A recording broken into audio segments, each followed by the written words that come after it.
السؤال بيقول ايه فايدة الاستشفاء بعد التمرين او الماتش او المجهود؟ سؤال تحفة، سؤال لو قدرت تستفيد من اجابته انت وضعك هيتغير تماما.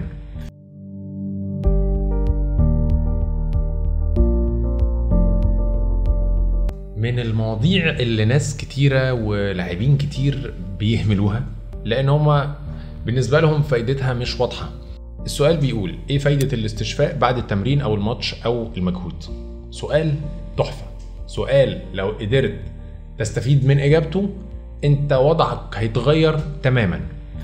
اول فايدة من اني اعمل استشفاء كويس بعد التمرين، رقم واحد انا بتجنب اصابات، ووحش الاصابات الغول اللي بياكل مستقبل اي لاعب كرة قدم. استشفاء يعني انا ببعد عن الاصابات، يعني بقي نفسي من مشاكل كتيرة ممكن تحصل لي. الحاجة التانية المهمة جدا في الاستشفاء ان انت بتريح عضلاتك وبالتالي بتخليها جاهزة للتمرين اللي بعده، وده معناه ان انت تقدر تتمرن بتردد اعلى. بمعنى لو انا بقدر اتمرن تمرينة واحدة في اليوم، فانا لو بعمل استشفاء ممكن يبقوا تمرينتين، ولو اتعودت على التمرينتين وبقى في تكيف على المجهود دوت وبعمل استشفاء كويس ببروتوكول محترم هيقدر يساعدني ان اعمل استشفاء كويس، معنى كده ان اقدر اخد 3 و4 تمارين في يوم واحد. عدد ساعاتي الاسبوعية زاد. الاستشفاء بيساعدك انك تريح عضلاتك وبالتالي بتاخد فرصة افضل انك تتمرن بتردد اعلى.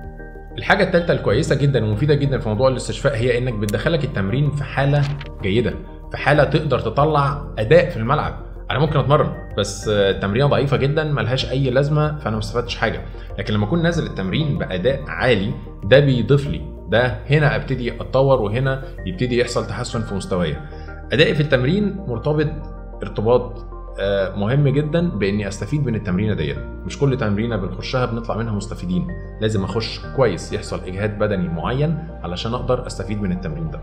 النقطه الرابعه والمهمه جدا في موضوع الاستشفاء هو تقييمك العام. لما بيكون كل تمرينه تقييمك كويس وبيكون كل ماتش تقييمك كويس وعلى الفترات، سواء فتره اعداد او فتره منافسه او فتره راحه او ايا كان هي الفتره ايه، بيكون تقييمك فيها كويس، دوت من الحاجات اللي بترفع من شأن لاعب كرة القدم. وبالتالي استشفاء يعني جسمك مرتاح، يعني قادر تعمل اداء كويس، يعني قادر تحافظ على تقييمك العام، ودوت يساعدك كتير جدا في انك ترتقي بمكانتك كلاعب كرة قدم.